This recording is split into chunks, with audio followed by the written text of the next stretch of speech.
Chris, thanks again for coming on. No, Good timing with everything, as we're sort of just talking about. I think it'd be good to start.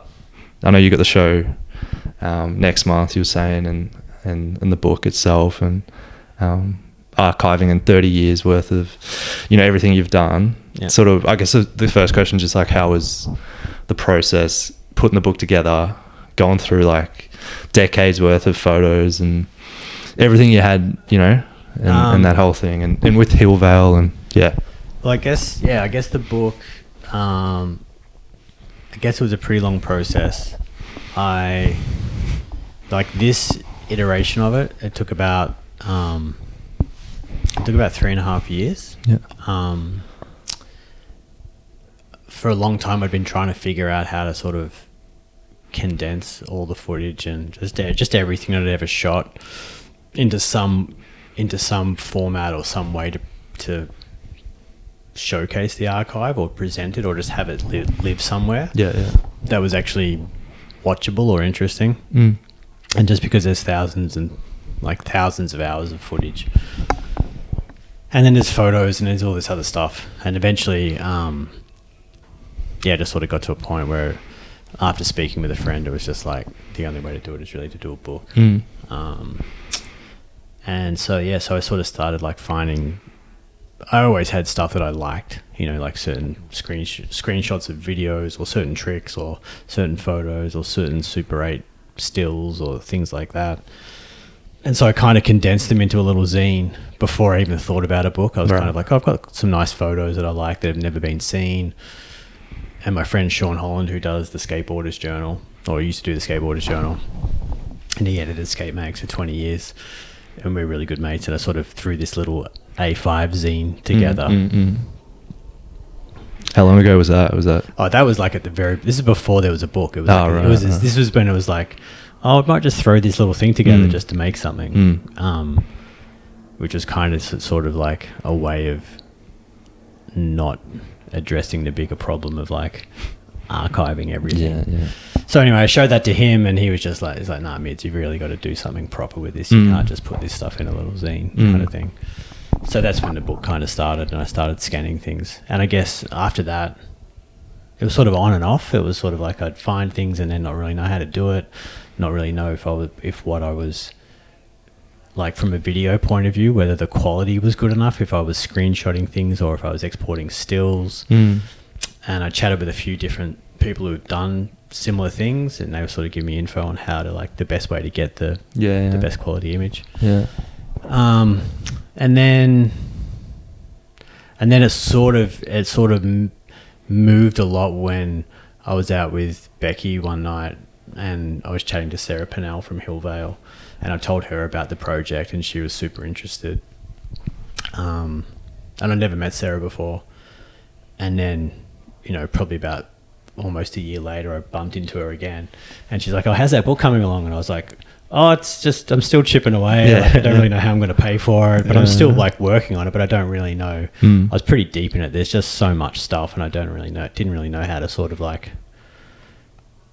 design it or move forward. It was just so much stuff. So, because it's one thing having all those photos, but then to curate it and and that attached to everything, and everything looks cool, and I'm just like, oh, that should be a full page and that looks great and whatever else. So anyway, so that's quite a process in itself. And anyone who I know is a skate person, and they're probably just the same as me, like everything that, every portrait of this person should be in there. And I was sort of trying to figure out how I'm actually going to produce it and publish it and all that kind of stuff too. So there was a lot of variables. But yeah, then I sort of basically sat down with the guys, with Jason and Andy and Sarah, and they said, we'll help you do it. And we'll do the book launch and we'll do the whole thing. We'll partner up with you and do it. So once that happened, we all committed, and Jason and Andy I sat down and we really ripped into it. And I guess Jason and I sat there for like a million hours and went through a lot of stuff. And the original, like the version that I gave to Jason in the beginning, like the book ended up being 320 pages. Yeah. But the version that I gave to him, which was just a dog's breakfast. It was like 600 pages or something.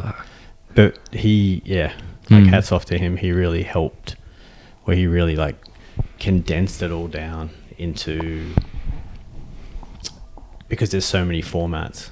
Well, that's what I was going to say. It's not like you're just working with like stills, which in itself would be like incredibly hard over decades. But you've got, moving, videos and all the skate video, like everything, I guess if you go back, there's 8mm, then there's high 8, then there's standard def, which is like VX stuff. Yeah. And then there's HD, which is 16:9. And then there's Super 8. And then there's 35mm photos, and then there's Polaroid, and then there's X-Pan photos. So when you're making a book that covers from 1990 to 2025 and all those formats, it does get hard to like make it look consistent across all those years. Yeah, that's true. So you want a book that like the layout looks consistent. And so Jay and I worked on that, and we managed to really squash those 600 pages and get rid of a lot of stuff that wasn't necessary, but also find some common layouts, but also common themes throughout the content. And that also informed it over time as we sort of started to see certain skate spots or certain people or certain things that kept sort of coming back through, which then had me going back off to find more of a certain thing or more of a certain place. And so I even found things when I was scanning the Super 8 stuff that I'd never seen before, because a single frame doesn't necessarily stand out when you're watching the image in motion on the screen. So that's so true. Yeah, that's still, because also going back to like obviously with everything you've documented, like with time that's going to change too. Absolutely. I mean, as you would know, you could probably talk on it, but like filming something, taking a still of someone, like in the moment probably doesn't mean maybe as much, but you give that time with whatever happens. And I mean, like, I don't know, how was that sort of looking back at like, and I know there's people in there too that have since passed and all that too, but like just looking back at everything and with time, like some of it from the the 90s to now, like I think it's a common thing, especially, I mean, I know for myself that even in the later years, or like the last 15, or even maybe 20 years really, of realizing like, you should shoot more than just the skate tricks. But I definitely know in the 90s and probably the early 2000s, I always say you instead of I. But I would, you only had so many tapes. It's like if someone bailed a trick for half an hour, I'd rewind over that half an hour of bails, because I couldn't afford to buy new tapes all the time. But you also wouldn't waste a lot of tape on just filming people talking to the camera, or like those in between bits on the stuff after the tricks. But it's also, even when it got to a point where you could, when you went to go to VX 1000s and you had more money and you could buy more tapes, then it turned into data storage, and the same thing happened when it got to HD. So you only had so much storage, so you wouldn't, it's different now, but you wouldn't film someone carrying on all the time, and you have to be more selective and shit. You'd just be like, do I need to keep all this garbage of someone I don't know, whatever, running around the school kicking a footy and being a dickhead. Am I ever going to use this? Because that's a gigabyte, and this hard drive only has so much space. So, but the true value in a lot of the stuff is like, obviously we film the tricks and the skating because that's the primary purpose of the stuff, but the value of everything else that surrounds it is sometimes worth more. But going through those tapes and then, and literally going, there's 24 frames a second, and then going through frame by frame and then finding certain things. And I realized a lot of the time when I'm logging some of these tapes, and I've had my friend James also help me log some of the tapes. And he said to me, he goes, you leave your camera running all the time. And I used to sort of freak out about tapes glitching. So often if I was filming someone, I wouldn't start and stop all the time. Interesting. Like if they start trying a trick, I'd just go hit record. If we were filming a line, I'd just let it run as we're going back and forth. And so often you'd just be standing there with the camera running, pointing at someone. and there's a still frame there, or it's a camera pans across the room, there's just a still frame there. And that's sometimes the things that you end up going, oh, that's great. That adds to it. That's an image for a book. It couldn't be in a video because there's nothing unless you slowed it down. So there is stuff in there that's like, there's images in there that I didn't even know existed until I've gone through tapes. Crazy. Because I didn't log it on the day. You'd come home on the day and you'd capture the 2 tricks and the 2 bails and 2 slams and maybe something funny that happened. And that was 20 years ago, and then the tape goes in the box and that's it. Never go. And then you get it back out and you go, oh shit. That's the first attempt and the second attempt, and he was so close on that one, and something funny that happened, and I just didn't capture it on the day. So it's crazy what time that. I just think, did you just been documenting that many decades and just looking. Well, I've been doing it now, watching tapes back of like Shane or Lewis or Dustin, and be like, holy shit, he almost did that first shot. Like he actually landed on that first shot. You know, it's not so someone going like, damn, I almost did that first try. It's like they did actually almost do that first try. And then you watch the rest of the tape and it took another 20 minutes or whatever. So, and I didn't remember, as if I could remember that from 25 years ago. It's just another day of skating and filming. So. But it's interesting now to watch back. That's the beauty of it, really. But that's some of the stuff that so as part of the exhibition, some of those tapes and some of those sessions or those interesting tricks or those things that really stood out, there's some of the edits that I'm putting together for the exhibition. To have up on so you can projector or whatever. Well, there'll be different screens set up. There'll be headphones there, so you can sit down and watch, Bastian Salabanzi try this trick at Flinders Street for a 20-minute session condensed down into 4 minutes of like how close he got 10 times before he made it, because I hadn't watched the footage until the other day, so no one else has either. So. But it's pretty cool to see it. Crazy. I think that is just I think the beauty of that, and has, like, when you look back at it all, just documenting in general, like, how important do you think that is? Because I think even, starting this and you listen back to even a couple of years ago and you listen back, it's like, oh, that was, you pick up something, like you said, new, or something someone said. Just like looking back. And at the time, like when you started, did you think was it just about, I guess, like, when did that sort of, that feeling come of like, documenting, filming, taking stills, whatever? For me, it was, well, I was always a filmer, you know what I mean? I was never really a photographer. I definitely started taking photos before I filmed. But when it came to, I guess we were just into making videos more, like, or getting a video camera, because it was just made more sense. I think it was almost like instant gratification. You could go and film and plug it in and watch it. Yeah. But I think for me with documenting in general, definitely in the early days, there was certain things where it started to feel important to like capture it. Like, I know for me, when it came to, not with my friends so much, like that was just fun and interesting, you know what I mean? And it's like, and I definitely wanted to, as you got better at it, you sort of wanted to make things look better, or like you wanted to capture it. But I know with filming demos in Melbourne, like when the best skaters were there, that started to become a thing of like, as I started to get better at filming, but also because they were like superstars. And it's like, oh shit, here you got a chance to film like your favorite skater. And I think it was also an era of like 4-on-1 being a thing too. So like the skate world was getting smaller.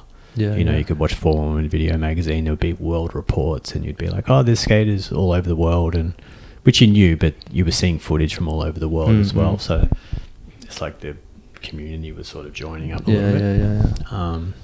And not that I thought I could be a filmer or anything, but it was just like, it felt inclusive. So But I think that's when I started to sort of, it was almost like access to the best skaters. Gave you a reason to like. Well, it was just like exciting. It's like, holy shit, we're going to go and see Eric Costin skate today, Chris Markovich or someone. And like, we're watching these guys every day on videos. So that was a big deal back then, because skating was super small. So but I think as the years went on and I got better at filming, I definitely became more like enthusiastic about getting up close to a pro and not try, like, I know people would get up close to pros to get a signature or to like get a photo or something. But I was like, I want to film these tricks. Was there many other people doing that? Because what was it like in Melbourne? Filmers. Yeah, there was other filmers. I just wonder. Like Greg Stewart was always filmed demos. Keith Petrie was always a filmer. There was definitely, I'm not going to remember all the names, but there was always like there was different crews, you know. So like the Mapstones were always, Anthony Mapstone would always film or shoot photos. But it was almost like every, you know, suburb or crew, you know, had their filmer or like Tom Flaherty always filmed, but it wasn't always like everyone was always out there to film, you know, at every demo. But I know for me, it just became a thing of just like, oh, this is my chance to like go and film. Like Tom Penny's here. Like, fuck, I want to get Tom Penny. I just want to get one good trick, you know, like, because I kind of looked at it as like an opportunity and a challenge for myself. And when did this sort of transition come? Like, obviously you were skating, but when was it like, I just wonder the process of I want to be behind the camera capturing, because I've always viewed sort of skating from afar, and I know of, like, you know, you look at the Brian Andersons of the world and listen to those sort of guys, and I've always just seen it from afar, like, you know, just watching skate videos for the music or whatever. But I just wonder for you what it was, that transition from, okay, I'm skating, and I'm sure you still skated all the way through, but to being like behind the camera, spending more time. You definitely sacrifice, you definitely skate less. I was wondering. I think that really started to happen when we did Blank Dirtbags. So Raph and I went to high school together, and then and randomly, like his auntie did nursing with my mum. Right. So he came to my house in like 1980 or something like that, and played. Well, I wasn't there, but he came to my house one day, and then like 10 years later, he came to my house. He's like, I've been here before. We figured that out. So anyway, random story. But so we skated together at high school, and then finished school, and then met up a couple of years later at a skate demo. He's like, oh, you're filming? Like, me and Danny have this brand, and we're going to make a skate video. Do you want to help us make a video? It's like, yeah, for sure. And then we realized we lived around the corner from each other in Frankston or in Coringal. So, but I think making Dirtbags, because like I was obviously filming demos and stuff too, so I kind of was figuring it out. But Jaff and Ronnie and Will, and I already knew Matt Hill, and I already knew Ronnie, but like they were really good. They were like, not that my friends weren't good skaters, but like these guys were like, you know, dudes in the city, really doing some stuff. So I kind of credit that, you know, Raph and Danny and that project with the sort of being maybe the catalyst where I went from like, oh, I'm just filming, and we actually made a video. Like I don't think I would have actually maybe ever made a video that you actually produce and put on a cassette and sell it to it, like the whole production and selling side of things. But that was kind of like the first time of maybe not filming with your mates, like actually working with a skater. Like, oh, what do you want to do? Well, let's try it a couple of times, like building a rapport with people, and then seeing the outcome of it, and actually there's an end result. So I think after that it was different. You know, for me, I was just like, oh, right. It gave you something else. Like, I'm a filmer. Not like that, but you know, but it was kind of like that. It was like we made a video, so we are. I am a filmer. You are. Did you? Not that I carried that around, but I was like, I was definitely way more on a mission and kind of knew what to do, and it was possible. You know? And did it feel natural? Like, did you feel like that was what you were, you know, being behind the lens? Because I feel like it's more of, I just think of a filmer or photographer, it is more of that, like observing and taking, if it is, you know, filming skaters or whatever it is, a music, I know you've done a handful of music videos and stuff, but you know, you're picking those moments and you're more observant and that sort of thing, as opposed to, I think, being on a skateboard and you're probably more in the moment and like getting the trick or whatever it is, you know? I think it's, I'm super patient. And you have to be. but I think it's sort of in my nature. My mum always said I should be a teacher or like a psychologist or something. I think you sort of need both of those things to be a filmer to a take degree. that. Yeah. You know, because you're definitely like trying to read people, and you have to be pretty like flexible is not the right word, but you just have to go with what the other person wants. Compliant maybe, because your day's not yours. Yeah, like you do get the return. You know, like but that might, and the person gets it as well. But like I'm doing what you want to do today, and, like a lot of the time. Yeah, you know, you sort of got to go with it, and you get to, as the filmer, you get to have input into that. You still bring in a bit of partnership though. Yeah. So, but yeah, I just loved it. You know, I just really like doing that video. Definitely gave me a sense of like belonging and purpose. You know, and a lot of confidence. Yeah.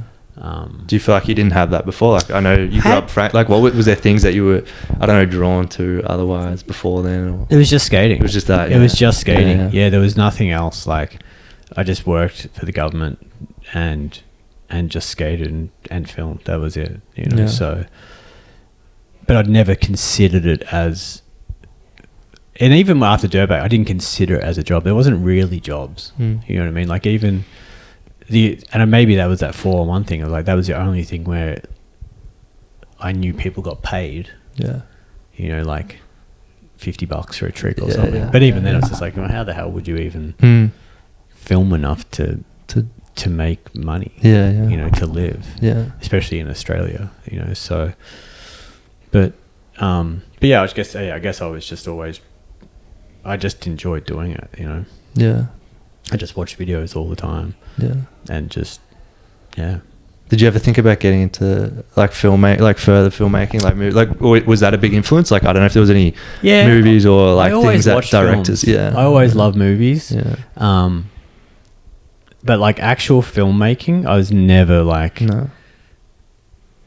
Yeah. I never thought of like, I'm going to make I thought of like ideas for films and stuff, but I guess skating was just like, it was just always, that's what you did all weekend. Yeah. It was just a lifestyle. And that's what skate filming is. It really is a lifestyle. Like you can't just be, it's a bit different these days, but traditionally it's like, if you want to make a skate video, you have to hang out with those guys like pretty much 24/7. You know what I mean? To make the video. Is that building trust too? And that like, do you think there's an element of that of? Well, I think it's being comfortable. It's a youthful activity. You know, it's a little bit more plug and play these days, perhaps. But in my experience, when I think back to like some stuff is planned. Yeah. You know, like, oh, we're doing this on Saturday. We're going here. But I think that.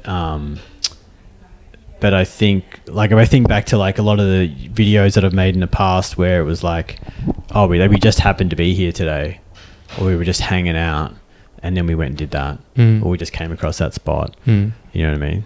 Or we were just on a trip, you know what I mean? That's always with younger people who have energy all day. The spontaneity. Yeah, spontaneity. Yeah. You know, so, and, like, I'm 51 now.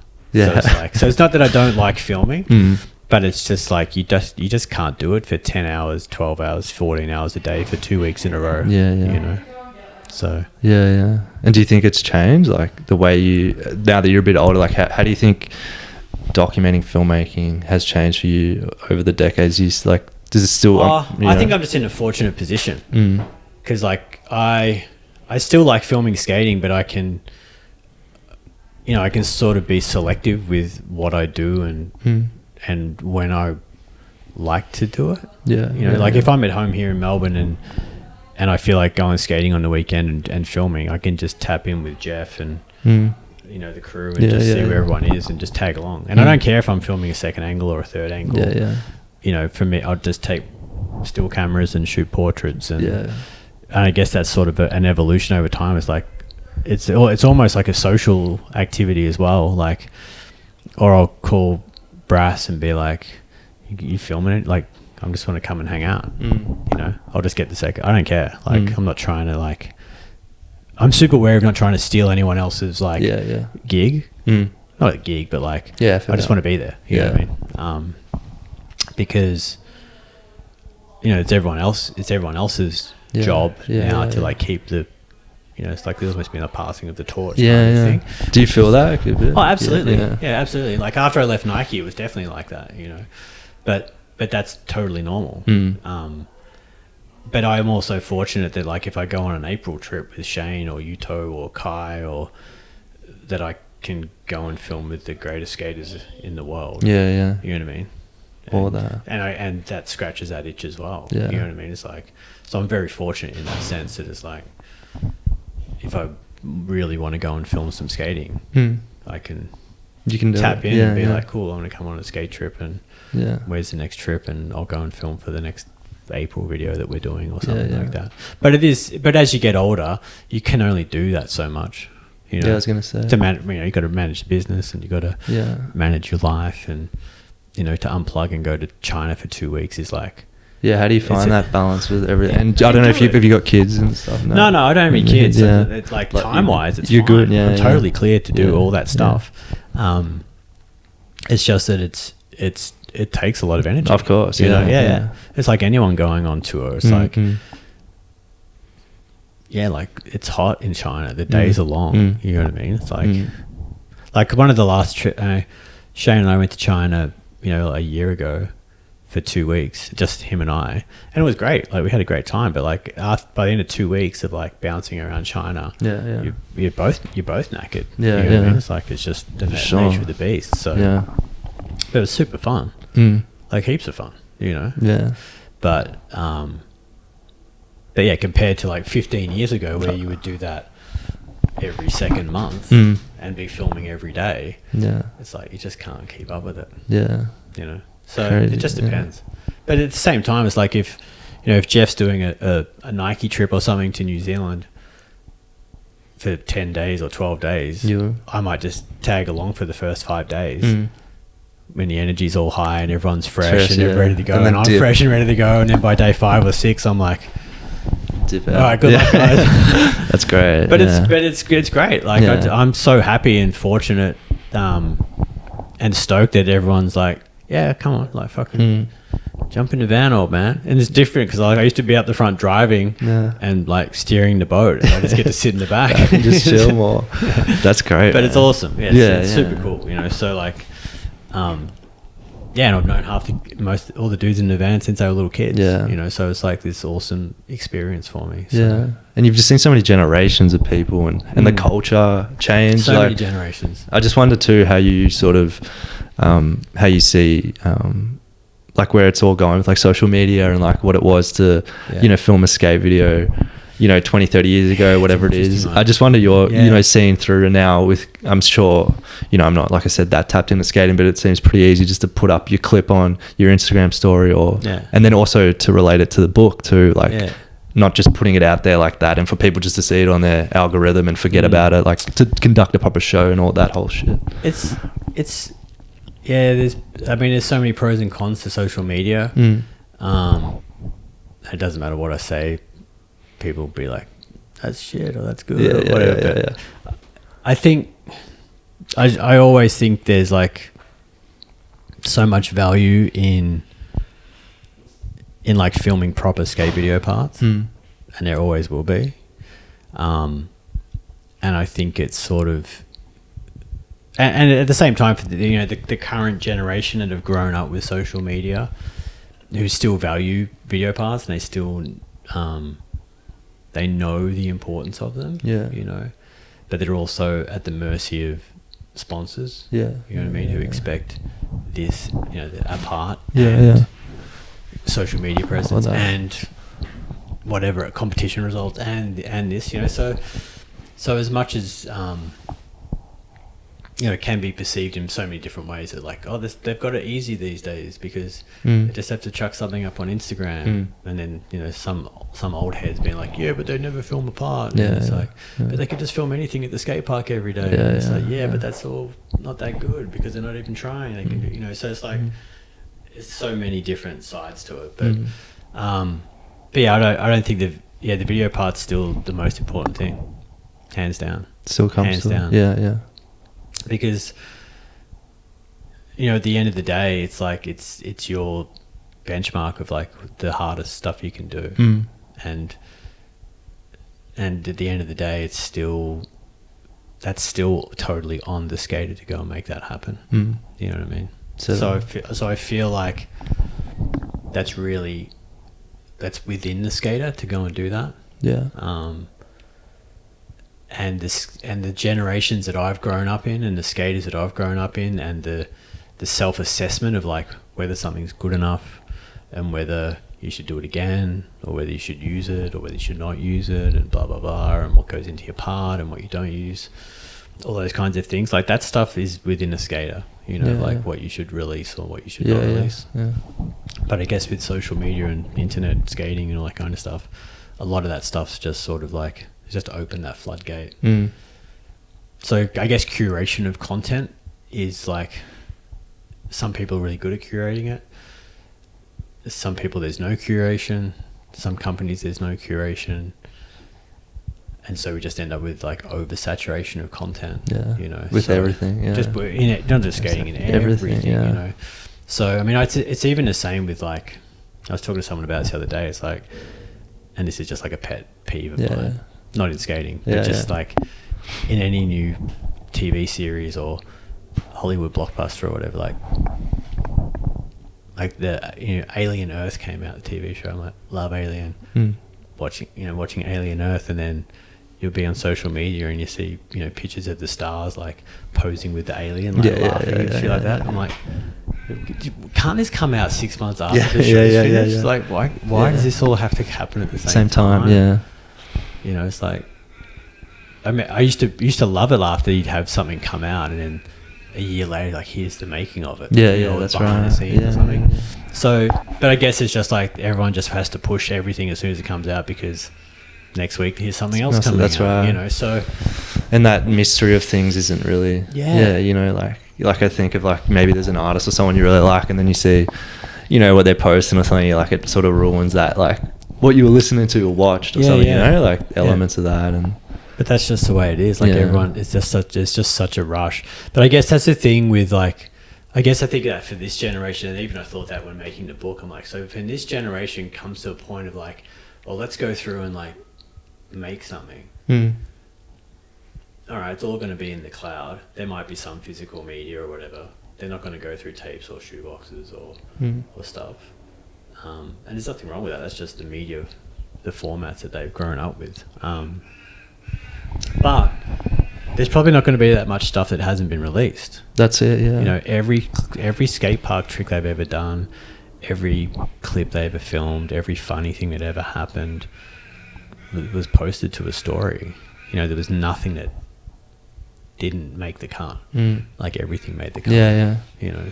Yeah, I think of it that a lot. Even I think, well, that's the thing I think with time. You know, like maybe you have that clip in the moment you post it, maybe it doesn't mean as much, but in 10 years it means a whole lot more. But in 10 years you're also competing with everyone else who did 10 years. Exactly. That might not even matter. But I don't know, it's just I'm just curious to ask you, because rambling really, but because you've been just seeing so much, and like I said to you before, I was listening to like, you know, like Ed Templeton and people within similar spaces you've been in and documenting and picture, and just seeing like how important it is also just to like put out a physical book and have that show, you know what I mean, as opposed to just posting it online. Do you think that's part of the reason too why I'm doing the exhibition? Because like, and making the book so it exists somewhere physical, and it's like, you know, got hard drives of this stuff, got all these tapes, got all this stuff, and it's like, you're gonna die one day. Not to be morbid, but it's like, we'll die one day. And it's like, if it isn't living somewhere, you know, I'm not going to be able to rely on the cloud or whatever. Jeff Campbell or James or someone to be like, hey, when I die, can you? It's like, man, it's taken me years. They're not going to be able to like, do it. For sure. You're really good with skate tapes and they're not going to do something. No, you're right. Like, they've got their own stuff to do, you know. So, so it's sort of like, but I want to present it now, because like, even I was saying, like, most of the still photos that I've shot, like, I've never been anywhere, because even physical magazines and media, you know, for example, like I shot all these stills at the Tokyo Olympics, and there's nowhere for those to, you know, at the time, you know, whether the magazines wanted to back skating in the Olympics or not. But even still, it's like, where do they go? You know, like where do these things go? You know, unless they go on Instagram. That's what I mean. But or that on a doesn't. website. But it's like It doesn't have any meaning. I don't want to. No, so they kind of make more sense Yeah. in here as a part of my journey with the people and the friends that I've done it with than to go somewhere else. So that's I guess that's just in a notion of like saving things. Because they were kind of the thing. I was like, oh man, where are these going to go? On Instagram, they're going to be this big as an expand photo. Yeah. So it has no meaning, but also just to feel like even before flicking through, like to feel the book, to see. I think there's something so just with how much, you know, and I probably shit on it. Instagram a lot too and stuff, but there's beauty to it. But it's not the same as seeing. No, it there's nothing. That's the thing. There's nothing wrong. I think it's just a level of applying filters to things, and I even did that with the books. I had to apply filters to things, and I do it with it. I try and do that to like, what do you like when I'm putting when I was putting things in the book. I'm like, what have people seen and what haven't they seen? You know, because it definitely, you know, that's a trick. Yeah, you saw that in this video or that video, but then other things I'm like, oh, well, what haven't people seen? Because that's going to be more interesting for them. Or what don't people have access to? So like stuff at the Olympics, like no one had access to that, or no one's had been in that position, so that'll be interesting for them. Whereas the trick from a skate video, of course, you've all seen that already. So I think that's as when I get to shoot stuff and have access to people in unique situations, I'm like, oh, that's the point of view that I sort of try and take. Because I'm fortunate to be here and everyone else is there. So, also to take that step back, like you're not so in the midst of like them trying to get the trick, like you can see what's not happening in a sense too. Well, that's what I've done with it. That's what I've done with the photography a bit more.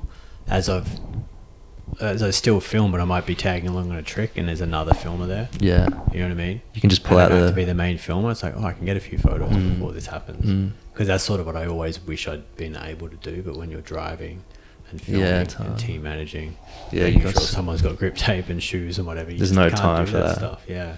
So as I've sort of gotten older and had that less of that responsibility in scenarios, I'm like, oh, it's important just to like. So do you feel like photography wise you're doing that more so now than probably like 20 years ago? The last 10 years for sure. A lot more, yeah. Just being like, oh, cool. There's like. Has that been any different? Because this is the thing. Well, this is also the thing with social media, right? So, and phone filming. Yeah, that was it. Because back in the days, like being the guy with the video camera, that was it. You get to sale yards. And there's no one there. You might be I might be the only person with a video camera there. Yeah. And so everyone's like, oh, I got a trick. Yeah. You know what I mean? Now. And it'd be cool. Like, all right, cool. Just film everyone skate the bank or whatever's going on. Whereas now, if we're on a trip somewhere and everyone's just skating the skate park, the video camera's not coming out for that. The phone's coming out for that. Interesting. So that might be this, or whatever, the junk spot or whatever. It's like, oh, there's nothing real to film here. We're just fucking around. But that's the time where you could actually shoot some nice stills, or lifestyle, whatever, portraits, whatever. So that's sort of like, you guys can phone film yourself or whatever. Like, it's not that important the footage. Yeah, because it's so abundant of more. It's just going to go on your story. Yeah. Whereas the still, the still's like something cool. Do you think to bring something else to the photography thing? Like, do you feel it comes from the similar? Like, do you think you go into that any differently? I just think there's more. Sometimes in those scenarios, I'm just like, there's more value in this. I could come away from this with a really cool photo. Yeah. Then someone doing a trick on something that's just going to come and go, and not that there's not value in that. There is for them as a skater and whatever else. Yeah. But sometimes I'm just like, oh, it's more exciting for me to maybe get that photo and then get the film back in 2 weeks. I'm like, oh, sick, I got a cool portrait of someone wherever we were skating that day. And in 3 years' time, that's like a way cooler thing to still have than some kick flipped into a bank somewhere. Yeah. So whatever. Yeah, it's so interesting. I just think, with this book and with where everything's going, I think it's cool to be able to have that in hand and people see it. And you can see it in the book. You can definitely see it as you go through. It's like, it gets to a point where there's more still photos. Like it starts to become way more obvious. Yeah. And there's still tricks. Yeah, for sure. I noticed that. And what was some of the, like when you think of themes and when you look back at like the path you've carved, like I talked to a lot of people and it'd be like, to think like you've, you know, done all you've done through skating and filming, and but be a full-time job, and, you know, and still have that expression and stuff, but just it still be like an expression and form of art and stuff. But just, yeah, when you look back at it all, and like what sort of comes to mind being able to, like, you know, create what you've created? Because it's not like something where I just think like you go to school and it's like, you know, you're going to go to uni for 3-4 years and you get out and it's like it's all planned out. Like what you've sort of stepped into has been, I'm sure, like, has there been like uncertainty and it's like times where like I'd be interested to like well, I guess, you know, it was like I worked for the government for 13 years. Crazy. Yeah, I was at Centrelink. I was social security in Centrelink for 13 years before I worked for Nike, and I went straight from there to Nike. So like, so that was like, you know, I worked in the welfare section, catching out people who cheated on the dole, just giving them fines, and it was shit work. Like, but it was government work. You know, you got your superannuation, you got your holidays, and you know, and to give them credit, like the last probably like 3 or 4 years I was there, I had some really good managers, and it would come to summertime and they knew that like that's when like Globe World Cups and all the pros were here, and they would give me really flexible hours. So I would, you know, I'd start work at 6 a.m. and work till like 1 o'clock. Yeah, right. And then have the whole arvo and evening off. Yeah. You know, and then I'd just, you know, skate till 9, go home, do that again the next day. So like, so I could make it work, and I'd take holidays, and so I would just like run myself ragged during summer pretty much just to be there to do it all. Yeah. Which was great. You know, it was like, it was so much fun. Like, but that's just all I wanted to do. And they knew it too. So the work stuff was just that, like, you would just work, and the real like passion and real was coming from all the stuff you were doing. Yeah, absolutely. Like that's all I wanted to do. That's especially like, I guess because we did dirt bags, and then after we did Blank Vandals, like after that I was just like, oh, this is all I want to do. And I guess by that stage it was that's when the skating was really booming around 2000. Yeah, right. And that's when the Globe World Cups in 2001 and that all started. So it was like there was a lot of skating going on. And I guess there was just, I remember when like Globe started in Melbourne, it's like there was just so much product, and it was, you know, there was a lot of opportunity. Like I remember just even filming those Globe World Cup contests and being like the only VX fisheye filmer on the course. Crazy. Yeah. And it was just nuts. There's people flying around everywhere, and there's all these like top dogs, and but like, and I was like, yeah, cool, I'll do that. Get like $1,000 for the day or something. Like, sick. You know, like, so you just threw yourself in really from the start, like, because you didn't have anyone. I've been filming all those demos, like, I can do this. It was intimidating. So like these dudes, like those courses were crazy. Massive, but it was like I knew exactly what I had to do. So, but it's all I wanted to do. There was nothing. I guess I just kept doing it until skating got to a point where there were jobs to do it. Yeah, so you were just working throughout, and then it became a point where you could step into it fully. What was that like? That transition? Well, I guess the way that happened was like, it was like 2003. Around that end of 2003 is when I met up with Lewis, and we started filming, and we had this couple of months in the summer, and we just filmed so much stuff. We lived like 2 minutes from each other. And this is when I'd knock off early in summer, and like I'd pick him up every day, and we'd just go skating. We just filmed so much stuff, and then a lot of that stuff he gave that to Dustin for his Volcom video that he shared a part with. And then from that, is that Dustin Dolan? Dustin Dolan. And then from that I started filming. You know, Dustin started paying me to film for Baker 3. With him. So then I started with, during this, then probably the next summer I think it was, I'd film with like with Spanky and Ali and the Flip guys would be here and stuff. So and then during that time as well, there was like the first Nike SB tour in Australia.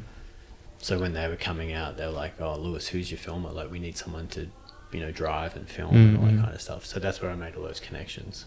Crazy. And then I got the job at Nike in like August 2006 in Australia.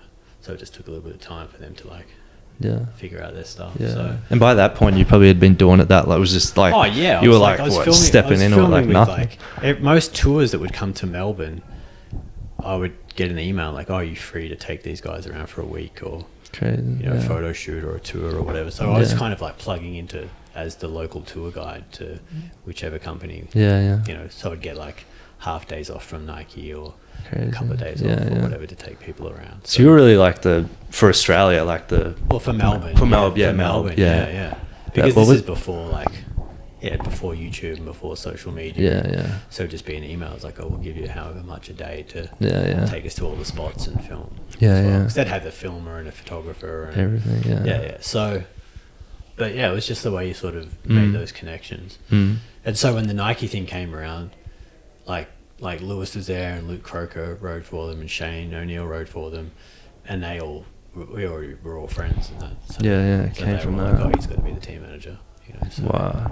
So then that just took off. Yeah. That was the next 11 years. Wow. Yeah. So And how was the managing side? I just wonder, like that's a whole different, I'm sure, a different part of your brain. Like, it's was just the same as filming. Same, yeah. Same. Just taking that. When you're filming skaters, it's the same as managing. It's the same, yeah. It's a bit different because there's money involved. Yeah. But it's still like, hey, you have a job to do here. Mm. And even back then, your job is to like film and skate. Mm. Go on a contest, turn up, wear your shoes, do your job. But you have to, but my job is to help them do their job. Mm. You know, holding that, be there and coordinate stuff for them, and the patient stuff you were saying, and exactly. all that stuff. Just to help their careers and steer them in the right direction. And I don't know, I never found that stuff that hard. Mm. Unless you have to like really, be an arsehole to them or something. Naughty or whatever. Yeah. Naughty. No, but I think of like the naughty kids. Yeah. Well, they can be naughty kids. Yeah. Especially you probably get young. Shoes or wearing the wrong things or whatever. You have to tell them off. But it's like, pull them up. But they're young as well. Mm. I was probably like 34 or 5 or something when I started that job, and they'd be like 18. Yeah. So you're like a father figure a lot. Yeah. Oh yeah, absolutely. Yeah, absolutely. And you would still have that. Like I see, like Yeah, absolutely. So but it's fine. It's like it's you have the best fun as well. Yeah, I'm sure, man. You're gonna hire people. You got to be willing to like reprimand them, and you can't. It's just a different approach. I know it's not every person has a different approach to that stuff too. Yeah. But it's just I just had my way of doing it because I think that's just the way I filmed and the way I worked with skaters and filmers. I mean, with skaters, sorry. But I'd also waited so long to do the job. Yeah. You know what I mean? I'd waited so long. Like literally my whole life I've been waiting to be like, crazy. Oh wow, you've got money, like I'm getting paid, and I have a budget, and I actually had the best skaters in Australia, like Shane and Lewis and Luke Croker and Nick Basario, like a young Nick Basario. He was just like this new kid. He was the first guy that I sponsored for Nike. Everyone else was already there. It was this cheeky little shit in Perth. So I just had this new team of talent, and Nike was new, and people were hating on it too. Like, oh really? Yeah. Because like corporate. Skateboarding and all this stuff. Yeah. But it was like, man, I've been waiting so long to do this. Like, okay. So that's why I think, like, when you think on that, like, not rushing into, even like a lot of people I talk to on here, it's not about like rushing into the thing. Like, it comes when it comes in a sense. Because it would have been maybe times like, maybe 5-10 years, you're like, oh, is it worth keep this? There was never a question to stop. Yeah, that's amazing. There was never, but the Nike thing was that, like, that came up. The job came up in January 2005. Like, hey, we're going to get someone out here. We're on this first tour with Lewis and Shane, and then it took till August 2006. So it was like 18 months. That was painful. So it was like, what's going on? Yeah, that uncertainty. Are you going to do this? That's when that was the hardest, because they were like, oh, we don't know. Like fuck, you're dangling this carrot. Until then, I was just like, you were used to that routine of working and filming and working and filming and do it every weekend. And we were like working on another blank video at the same time. And and I'd been filming with the Baker dudes and the flip, so I was like, cool.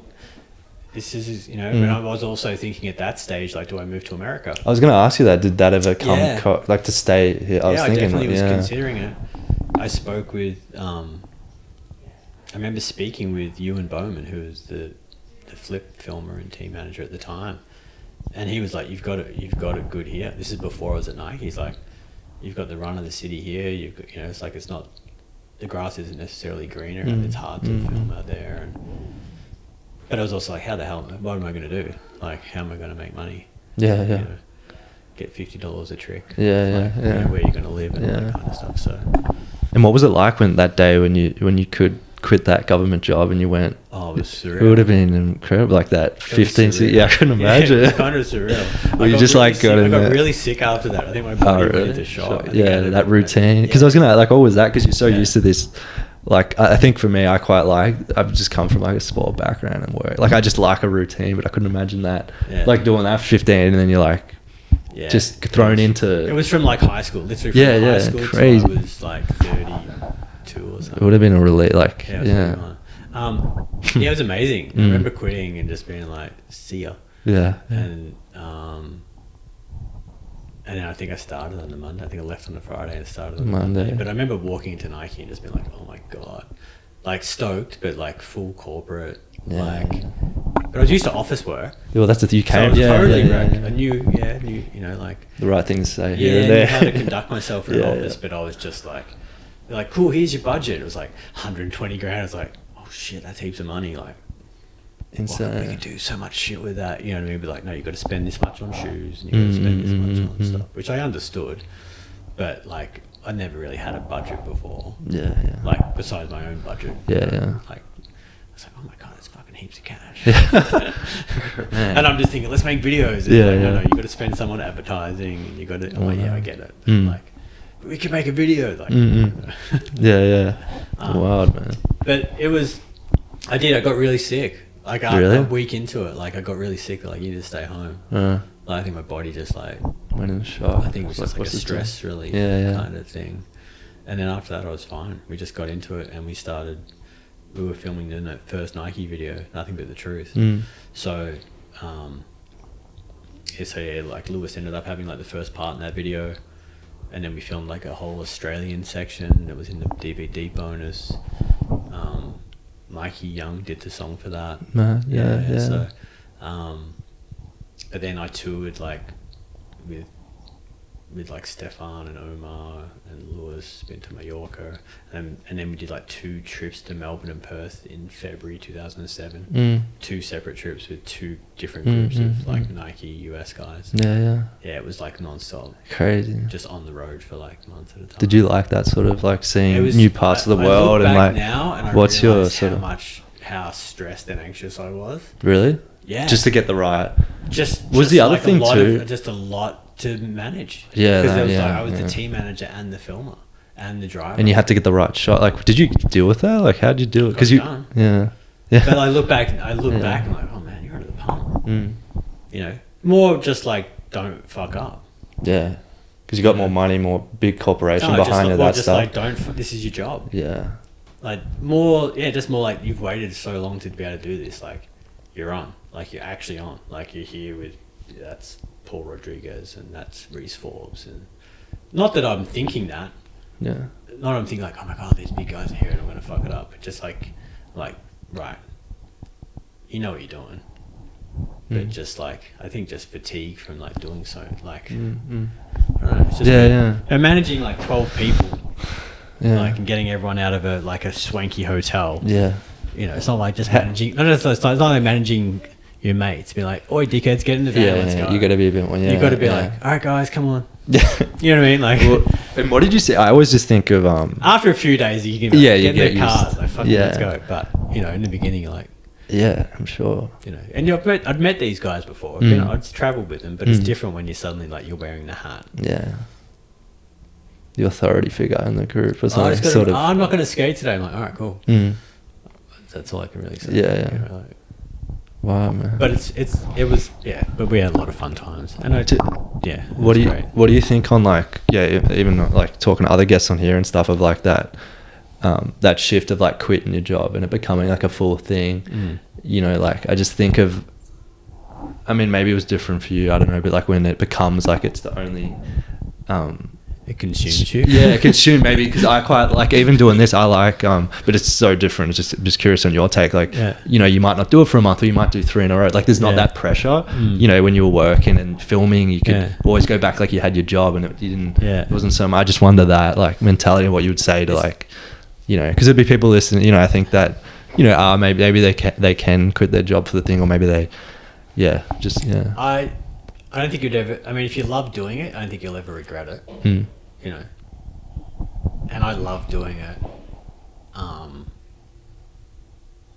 Yeah, and I don't have any regrets about doing any of it. Like Amazing, I got yeah. to, even when I got let go from Nike, you know, and people are like, can't believe you still wear Nikes.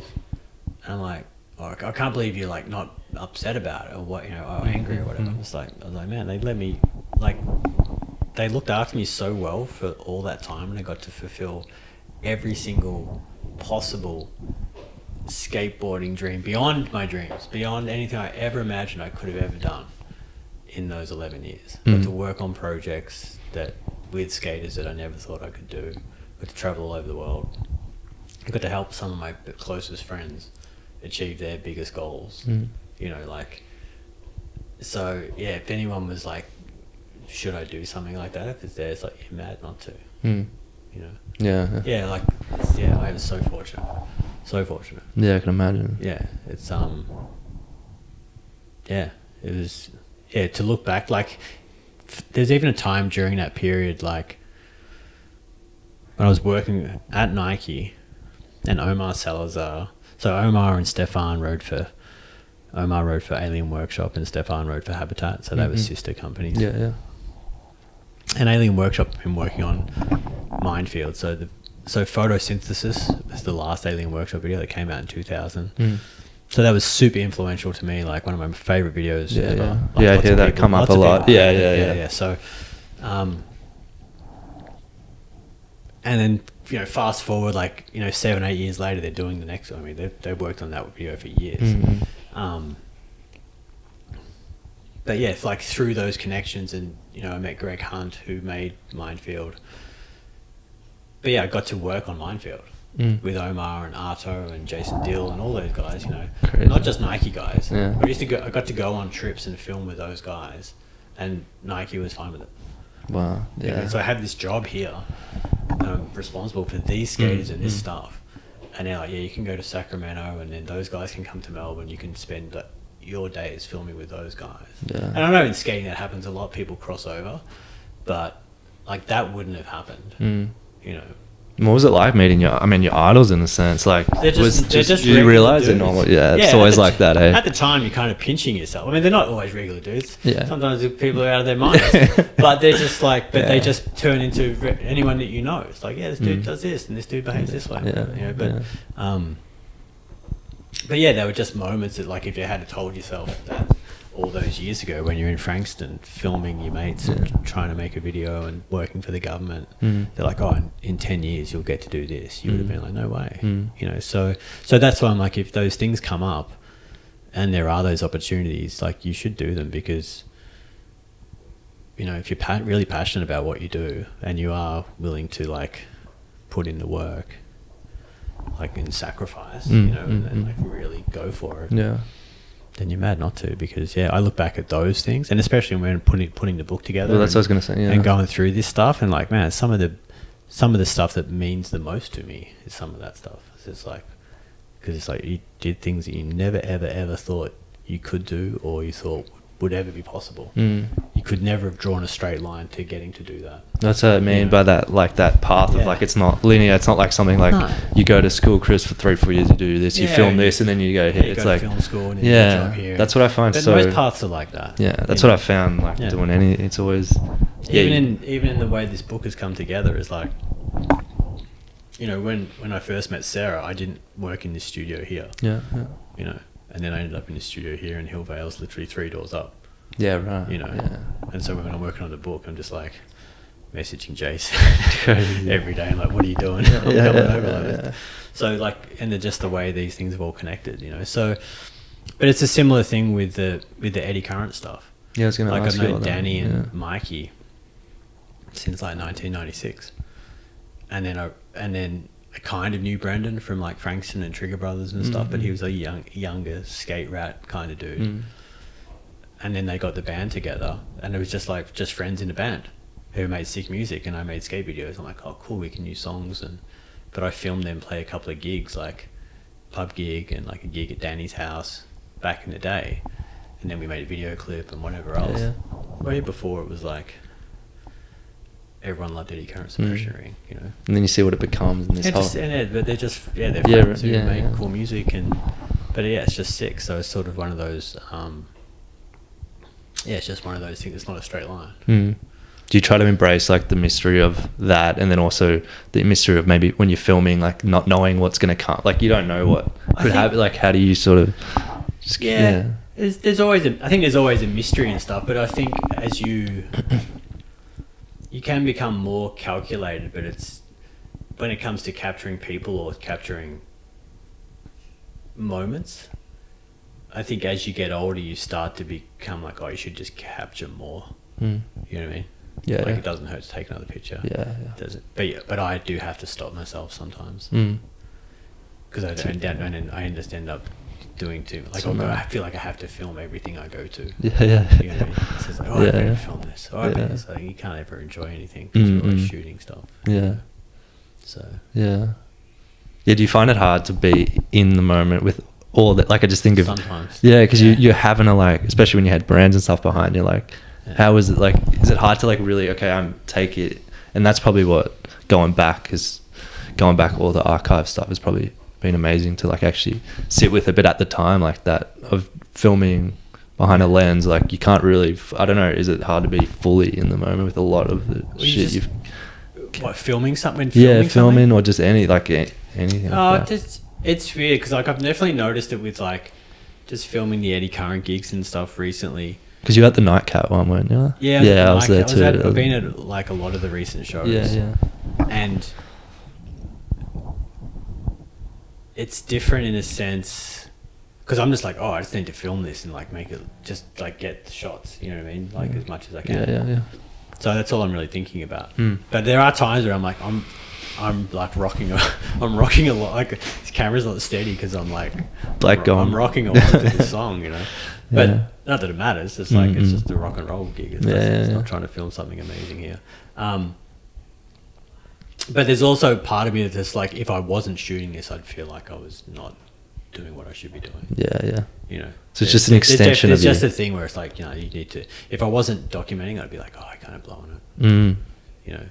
So there's times where it's just like I feel more comfortable if I was shooting this. You know? Interesting. I just wonder. It just depends on the perspective though. Because it's sometimes where it's just like, I guess sometimes I look at it as like if there's hundreds of people filming this thing, if I'm in the crowd and there's hundreds of people in the crowd, it's like, it doesn't matter. Someone's getting it. I'm kind of like that with skate tricks. But then is it but you've got a certain... It's not even my angle. It's just like someone has it. Yeah, right, okay. But if I'm in a position that no one else is in and I'm not capturing it, I'm like, this looks cool, and no one else is capturing it from this angle, then I should be capturing it. Yeah. Like if I'm standing up on a roof and there's no one else up on the roof and it looks sick from up here, then I should shoot this. But if there's 10 other people on the roof with the cameras, I'm like, that's fine. Doesn't matter. No, I feel you. You know what I mean? It's just a weird thing. Do you draw influences from any other things? Like I know you said, was there things that now or previously, I don't know, that you just took from or just? I don't know. I feel like I've only I feel like skate videos, like for visuals and for music, were just always such a big inspiration.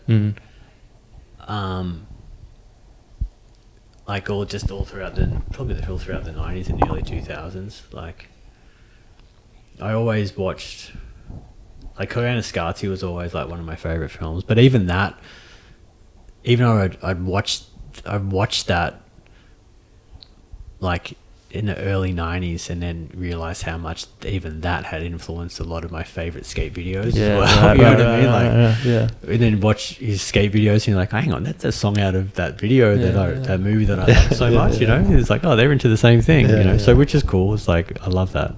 Because everyone draws from something. That's what I've realized too. Absolutely. Like influence, like absolutely. Like no one's making anything new up. No.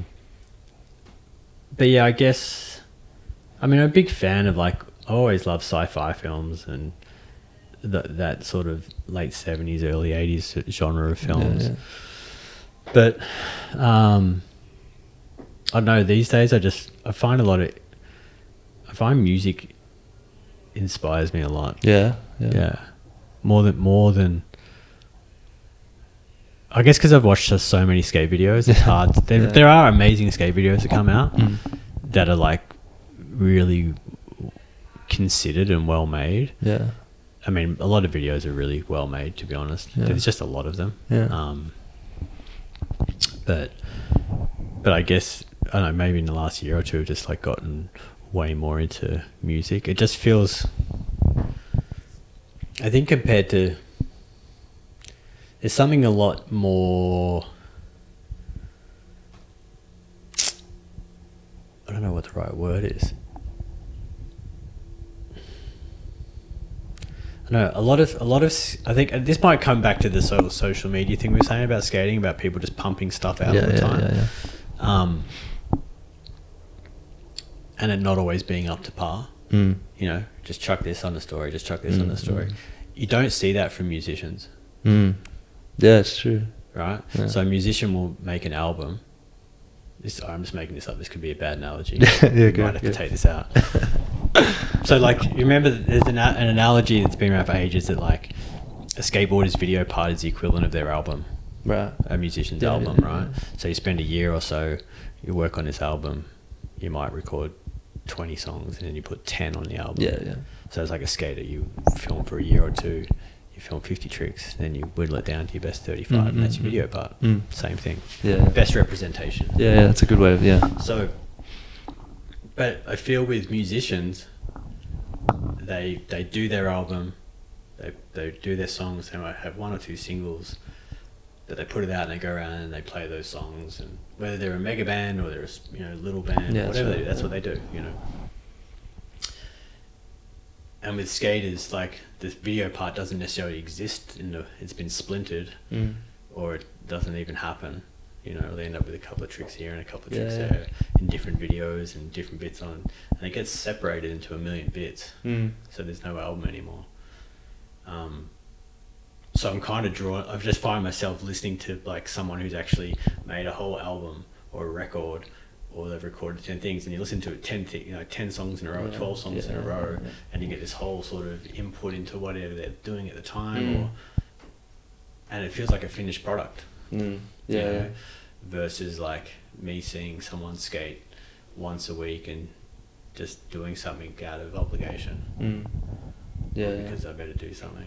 Because I don't feel like I've done anything. I don't know. So maybe it's not even because it's more maybe normal. It's not even the medium. Maybe it's just the fact that I'm like, because I got my record player going again. Oh, dope, I got my dad's old record player after he passed away and got it going. So I've had that going for the last couple of years, and I've just been getting records and looking at sleeves and getting back into that whole thing again, and like, someone's actually taken the time to make something instead of this sort of churn and burn thing. Well, that's what I mean with your book. That just relates to the same. Like, I think just flicking through that, if you had to show me those same photos on your phone. But I guess that's the thing we used to have with skate videos. You'd even buy a video, or you'd buy the DVD. You'd have the thing, you'd have stuff on the back, written on the back, you'd read it, you'd look at it, you know. So maybe it's a similar physical format. I think more people are going back to it. You see it now. Like CDs are making a comeback. They actually are. I'm not just saying it. Like fully. People like are buying CDs again because they want the physical side of things. So I don't know, but I guess that's just rambling about social media again. But at the same time, like, you can, people definitely do a very good job of making very good posts. There's an art to it now. Yeah, on social media. Yeah. But the thing about it is, it's too easy to like change the record, so to speak. You know what I mean? Yeah. Like, it's not like you have to put a different record on. You have to get up and change the record. Whereas this is just like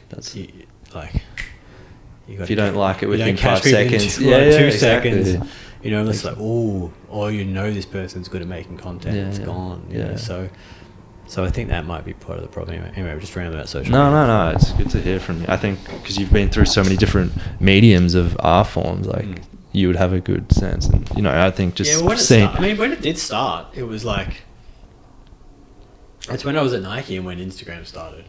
and it was like, It always starts out more organic and shit too. well, it was just like, because we had skaters and we'd be like, oh, we need people to promote their shoes and all this stuff, and it was such a, remember skaters, I'm not doing that, like it wasn't cool, you know what I mean, like in the beginning, and obviously like the, top pro skaters, like, yeah, it's their job to like promote product, but like anyone who was like, nah man, I'm not doing that, that's not cool, or whatever.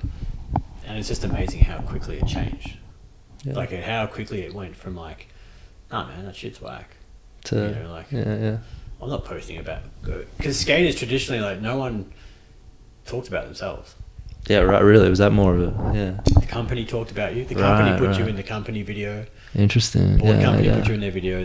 The shoe company put you in the video. The shoe company put you in the ad in the magazine. The magazine did an interview about you. Interesting. Yeah. You didn't ever put a thing out about you. Yeah. Wanker. Yeah. But check me out. Yeah. You know what I mean? Like, you sit there and be like, hey, how you going?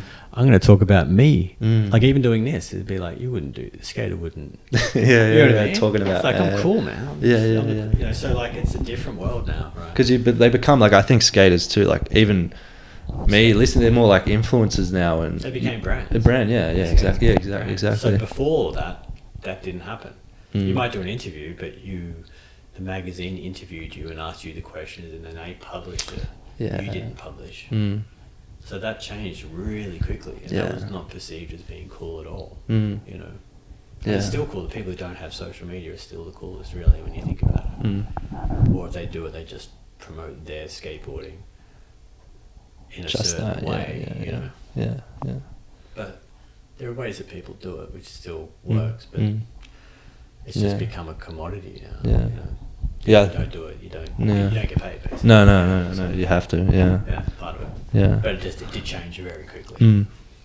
What did you think? I wanted to ask, like, even just for myself, listening to, like, a lot of, like, the Baker guys and the lifestyles they lived, and now how it shifted for a lot of them. Like, you mentioned Brian Anderson, like, it's, like, sober now, and all those guys went those crazy lifestyles and shit. And I don't know how you perceived it or being around it and that sort of thing. Was it, like...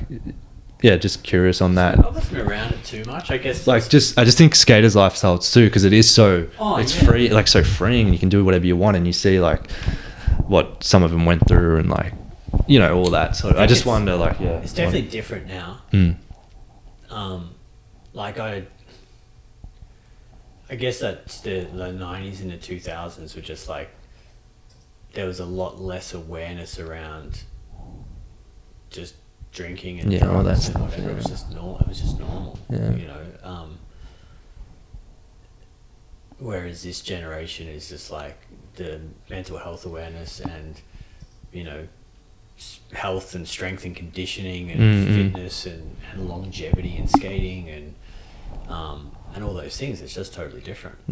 So now you got skaters like doing yoga and shit. all that stuff. I mean, everyone goes to the gym. Everyone. It's just like it makes sense. Do you want a body that functions, or do you just want to feel weak? If you want to keep skating, it makes sense. I guess it's just like, I think skating in the 90s and early 2000s, there was such a what's the right word?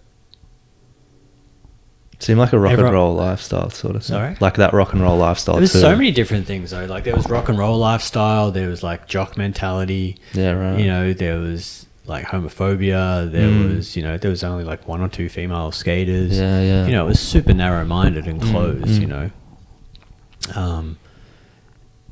And it was an industry run by young men. You know what I mean? So who were like basically my age. Then, so like they would have been 25 or something, year 2000. So it's like, so no one knew. There was no, it was, there would have probably been older people who were organizing maybe the competitions and stuff, but it's definitely progressed a lot. I mean, it's progressed a lot since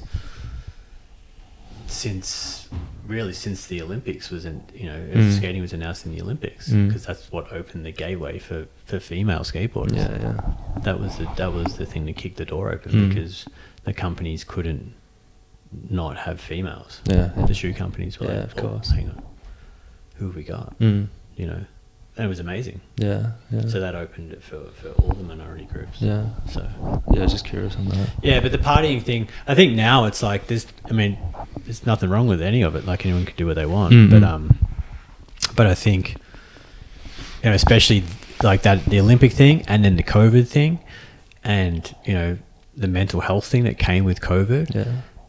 It's just changed it dramatically. Yeah. You know, like people want to look after themselves, you know, and people are way more aware of helping their friends and trying to, you know, help people through bad times. And there's quite a straight pathway. I think companies are probably a bit, I guess shoe companies, you know, being sporting goods companies are actually a bit more in tune with like, well, it's a physical activity and here's a strength and conditioning coach. We know people who can help you with that injury and whatever else. So I mean, I guess that's a positive of that side of thing. Yeah. But it definitely like, I can understand the perception as like, it's not as cool as, that, you know, just that rolling through. Like, Chad Musker blazing a fatty and grinding a 50-stair rail or something, but it's just a different time. Yeah. You know? Yeah, it's interesting. And what sort of like, when you think, I just going back to the book too, like the themes that came to mind, because I know there's people in there that have like since passed and like that grief. I'm just wondering for your lens, like going through that, like a lot of skaters that have passed, and even I know you mentioned like your old man and that sort of thing, like just like how have you navigated that sort of thing? And it's interesting because it's like, I guess I'm looking forward to finishing it, like finishing it, like getting it out there. It's like I feel like I've been living in the past for like years, like daily, like that going sense, through old stuff. So it's kind of like, oh, there's something else. Oh, and finding joy in finding old things, but then even hearing your voice, my own voice, 25 years ago, talking to Lewis about something, it's just like, oh my god. I've got this really nasally Aussie, like, yeah, fuck that sick, man. You know, like, but just hearing a conversation, but that's not even a conversation, just rambling at a skate spot. Yeah. But I don't know. I think it's, for me, I find it good. It's kind of like it gives me good memories and it gives me positive memories. And I think there's quite a few people in there who have passed, you know, that I was close with, but. It's good that they're in there. It's good to keep their memories alive. You know, it's they're just a part of the journey, and they're key parts of the journey. And like even, you know, like a lot of this stuff. Even, you know, you mentioned my dad, but like, you know, there's like, I think there's one photo in there that he shot of me when I was younger. Oh, really? Yeah. Like the first Super 8 camera I had was his Super 8 camera, and this is his projector. Like, oh, crazy. Yeah. So that's how I got into Super 8 and photography. I have his SLR and stuff, like that's how. So he was but he never really taught me anything with it. He just had the stuff. So he would film us, make home movies and stuff when we were kids. So I have all that film and stuff, you know. So, but I was always really like kind of into it. Yeah. But it just took me a long time to like grab the camera and start doing it. You know? He never sort of like, I don't know, he never encouraged me to do it. But when it came time to do it, it's like, oh, you just have it, take it, you know? And I just ran with it. So. And were both your parents super encouraging of the sort of they were the what you pick, you know, getting into because these spaces are probably, you know, like different. It's not a normal They path. kind of they didn't scratch their head. They never discouraged me. I think when I got into, I didn't play any sports as a kid. Right. I was pretty much just like, I grew up in Frankston, so I was pretty much just like played in Sweetwater Creek, played with Star Wars, played with Lego, rode with BMX, made jumps and stuff. But I didn't play cricket, didn't play footy. Like played a little bit of basketball maybe, but I wasn't really the sporty kid. And then until I got into skating. So when I go into that and I'd just go and do it, and they were just like, oh shit, he actually really likes this. You know? So, and I just kept skating. And then I think like, I know that like went like all through the 90s. I started working at the government and I'd spend all my money on tapes and just filming, and that's all I really, and skating and stuff. And I don't know if, I think they were kind of like, I wonder where this is going. You know what I mean? Because I just kept doing it. I go on trips to Europe and film and just spend all my money on it, like not saving money to buy a house or doing anything like that. But then I scored the job at Nike, and they were like, "Oh shit!" It's legit. They were kind of like, they were super proud. And then when I got to go to the Olympics, they were like, that would what the have been fuck? Kid from Frankston they gave mum and dad bragging rights down at the golf club. Chris is in Japan. Chris on the TV. That's amazing. They were all locked down here with COVID and stuff, and that's I was in right. Tokyo, so they were pretty proud about that. Yeah. So, but they were super happy. They're super proud of like what I've done. I just don't think. I mean, I didn't really know how it was going to work out. Yeah. You know, it's just doing it. So. Yeah. Yeah, that's why. And what do you think? We'll wrap it up pretty soon. I've got a couple more. Sorry? I'm just thinking, like, what do you think it was about Frankston? Because I've had, you know, like Mark Lording on and Jim from Civic, and obviously Brendan and Mikey, now yourself. There was something about that time and Frankston as a whole. I don't know, like, was it just, I'm just curious. And also, I want that which way to go. So you've asked those guys. You've asked that question. I was just like thinking. And I think of just like, I think of that which way to go. I think it was recorded in Chelsea. It's it just like encapsulates, like, obviously the closest thing to Frankston was me if it was playing for like the Frankston Dolphins for like a year or whatever. But like, I just think of that time and era, and just like so many, like a lot of prominent, you know, like people, even I know in graffiti obviously and shit too. Yeah, there's it's interesting. It's funny you mentioned which way to go. Like in the last week or two, it's like, or maybe it's longer than that, but like I've been meeting people that I didn't know, or even people that I've known for a little while now, and then they're like, "Oh, I was in that video clip." Oh, really? I was like 16. Me and my dad were in that video. Clip. Like, oh, that's me. I'm like, send me a screenshot. Who are you? And they're like, that's me. I'm like, oh my god, crazy, man. Just people I didn't know on the day. Yeah, of course. Because you were filming like everyone. 20 years later, it's like, that was me. I was like, shit. Yeah. And now we're friends. So it's funny, but I think. I don't know. I think Frankston was like, well, even a lot of the people you mentioned there's a lot of other very creative people from Frankston who left Frankston or who've gone on to do things, you know. But I think a lot of people influence each other, and if you have some particular niche or something, it's easy to be influenced. Like for example, like, you know, Raph and Danny, if Raph hadn't been like, let's make this video, like that instilled in me like, oh cool, we'll do this together, you know what I mean? And now I'm going to go and keep doing this. But like, I think, you know, and I think probably for other people too, it was just like you see other people doing things and you have a skill or you have something that you're interested in that you want to develop, and it's easier because, you know, you sort of get swept up in this movement of like, well, they're doing it. How do you do it? Or I want to do something like that. Or I want to be in a band, or I want to shoot photos, or I want to do that my way, or whatever. So I think it's a bit of that. You know, I think it's a bit of like you build a current starts, you know, or a swell starts, and you sort of get swept up in it because, you know, there's lots of people from down that way, and I'm sure there's in lots of suburbs as well. But I feel like from Frankston there's just because there's not much else to do down there. You know what I mean? You either go down the peninsula and you surf and you get into that, that's that end of it, or you sort of come up this way. And you have to sort of come up all the way up. Really, that's true. You get stuck in Southland or something in the way. But I think back then too, there wasn't too much in between.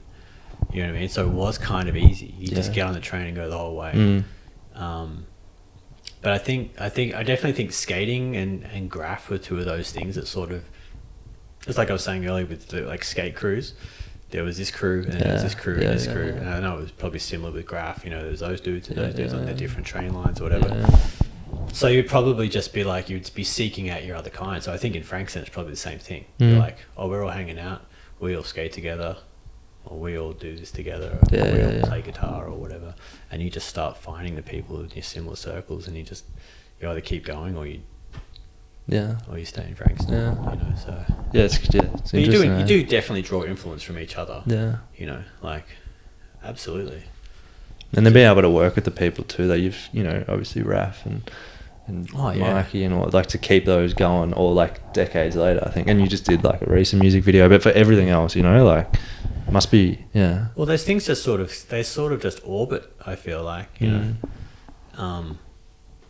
Because you build those connections and they come and go, and you know, like you know, you do something, cycles you don't of do shit. something for you come back, Yeah. and it's just like, and the connection's always there, you know, but you don't always necessarily work on the same things at the same time, you know. So Comes and goes, yeah. yeah. Well, it's the same with like when we had the Blank reunion recently. It was like, you know, some of those guys I hadn't seen for like 15 years. Yeah. You know.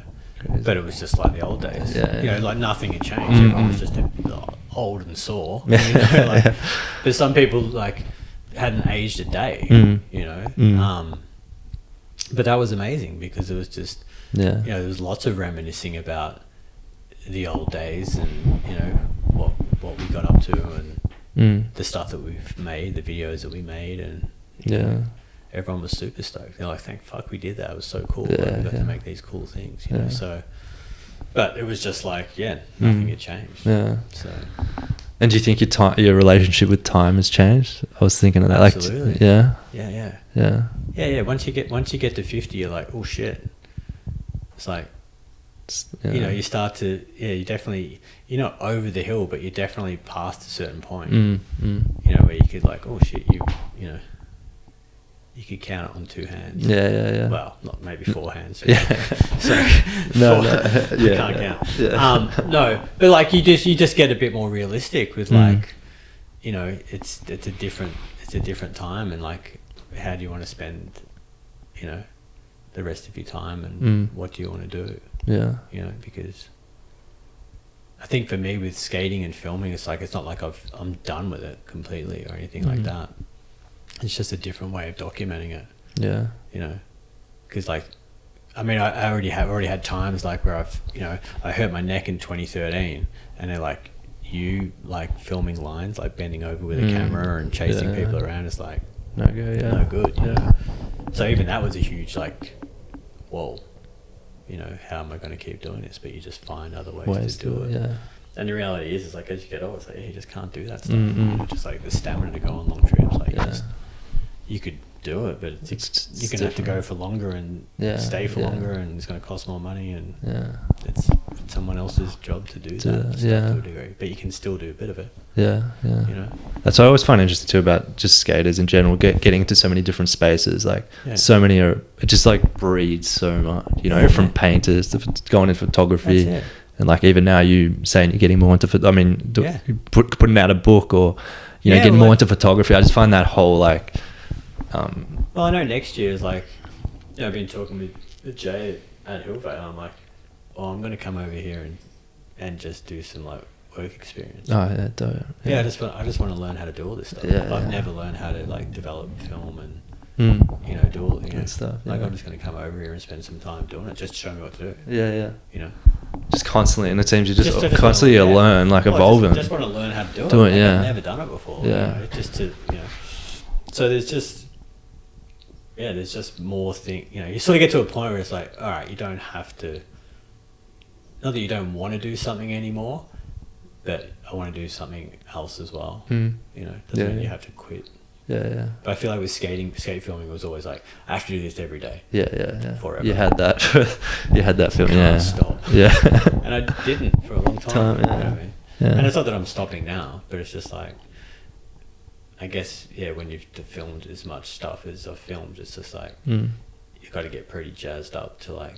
Yeah. And you want to put your full self in it. You don't want to half-ass it or not be like, it'd be a chore. There's absolutely time to do it. Yeah. But maybe there's just different things pulling too, and I think that's normal. Like I think like stages in life, like maybe it might be a period where maybe family's pulling you, or like you got this new creative endeavor, or it's time to travel, or it's time to sit or do nothing. You get different rewards from different things. You know what I mean? Like from finishing the book, from doing the stuff for the exhibition, it's like, you know, like I could work. It's like doing the swimming hole video. It's like we filmed it in an afternoon, and I'm like, oh wow, like that's like a video part. It's the same length as a skate video part that could take 2 years to film and travel the world. Two totally different things. Don't get me wrong. Like a skate video part is infinitely harder to make. You know, the skill involved is phenomenal. But I'm just saying, like, it's not the same level of. It's just a similar thing. You just get to scratch the itch. You know what I mean? You're like, oh, cool, I made something cool. I'm excited with that. It looks cool. It's different. It's different. I think that's what it is. It's like, oh, I made something different. Yeah. You know, And it brings a different side of you. different side. You know, you got to be creative in a different way. Yeah. So you can't necessarily compare them, but there's still a creative output. You know, it's the same as filming the gigs with Eddie Curran. It's just like, cool, we did something tonight, and I think with skating, you can always be better. We could always get one more trick. You can always go again. I got enough. It's like go on forever. Same as the book. Yeah, well, that's the other thing. Yeah, could have gone on forever. Yeah, you could have sat on it for another couple of years. Trying to, don't I? But, like, but I film one of the gigs. It's like that's the set. Yeah, done. Yeah, bit more instant. Yeah, it's done. Yeah. Can't do that song again. Doesn't matter if I missed that angle. Or That's it. So I got pushed in the. Well, that's what's so hard about that. That's what it is. Yeah. You know, so it's kind of a little bit of definitely struggle with a pretty severe case of perfectionism. Yeah, do you feel you have? Oh, Yeah. Absolutely. And it's the thing that makes you, you know, quite good at doing something, but it can also like undermine the hell out of you because you can never like be done with things either. So there's that part of letting go too. I realized, like, of whatever it is, like not sitting on, because maybe you think you're intended to be one thing, and then you put it out, and people will receive it differently, for better or worse, you know. And like that's what I love about. Evolve. Yeah, exactly. Yeah, well, I mean, I had that with the book through and through. Yeah. Like, oh, this is good enough. Did it? Yeah. And But you just don't know. Even after it's gone to print, I'm still logging tapes, getting things ready for the show. Yeah. I'm like, oh fuck, that would have been perfect. Yeah. But it's just like you couldn't. It was impossible to log them all before you. Like, I'm gonna recall page 78. Have, you know, that did happen first, at one point. there'll be a couple editions. It'll be like first edition. Oh no, someone says that. What about the second edition? Don't even get me started. Let's finish the first one. Yeah. But yeah, it's a really interesting process, and I feel really fortunate that I've had enough space and time in my life for the last few years to like do my job,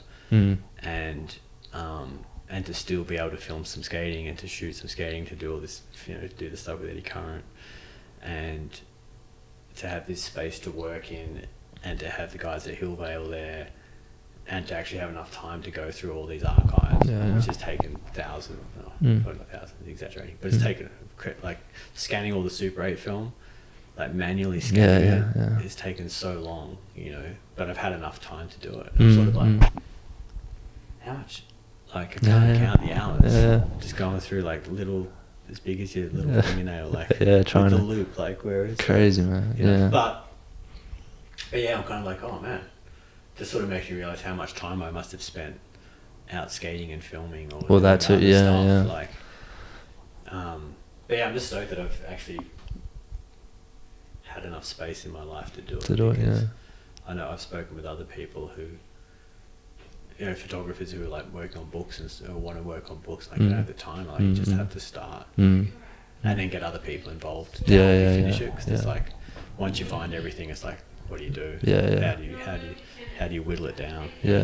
So, and what are you hoping? I think just like, what are you hoping people get from what are you hoping the book gives? What feel like? What were when you think about it now that it's done, and what it's given you and to other people when they flick through these decades of I just hope it gives people I know it will give people a sense of nostalgia, because anyone who looks at it, regardless of their age, seems to like flick through it and get to a certain page and be like, oh shit, I remember that, or I was there, or you know, which is super cool, because you can kind of gauge by their age, like which entry point that's true. But I just hope people enjoy it and get to have a snapshot, and it connects them to some part of their skate history or their skate life, and they get to spark some memories and get to have an insight into what my life has been of chasing around after these kids for 35 years. That's great. I mean, I think as much as there is in the book, like, the exhibition's going to have a lot of visuals and stuff for people to and interactive. You can go sit down. It's going to be on for 2 months, so you can. Amazing. Obviously, the launch will be a different thing, but like, after that, you can actually go and sit down with the headphones and watch some of these yeah. curated edits of people skating and doing tricks and a bit more sort of detail and stuff. So just to experience it, and watch it on an actual TV instead of just on your phone or whatever else. So no, that's great, man. yeah. And I'll leave it, last one, I sort of leave it with people, like what would you say to your younger self or young creatives that, you know, maybe what you said, just trying to balance like work and getting their shit out there and art wise and everything like that? What would I say? Yeah, younger, like, I guess younger self, like, you know, being in the spaces you've been in and navigating it all, you know.